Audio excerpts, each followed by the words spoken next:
Crypto market has been super messy lately, so let's take a look at the analytics before we time our next investment.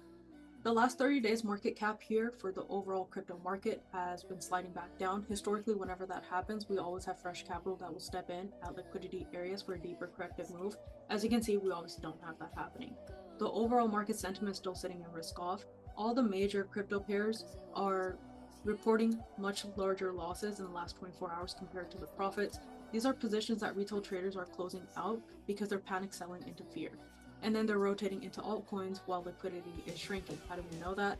When we look at the fear and greed index, we obviously are sitting in the fear and extreme fear. And then also the off-chain analytics, especially with the Bitcoin US spot ETF net flows, shows us that the capital is actually exiting out of crypto and going into safer assets. Looking at basic price action, we are also breaking below that 77,000 area for Bitcoin and now around 73,000. So if we actually close below that 73,000 zone right here and continue pushing back down, then we're going to get the next area of around 60 to 55,000, which is going to be the next liquidity area.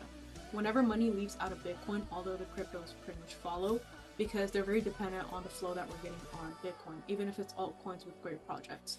I track this stuff on a daily with flows, market structure, and sentiment, and the playbook that I'm following right now is just waiting for ETF inflows to turn positive again, watch for risk on sentiment to return, and stay focused on high liquidity assets while the market resets. So don't just panic sell into fear or rotate into altcoins while liquidity is shrinking and ignore ETF net flows. Those are the common mistakes I'm seeing on the retail side.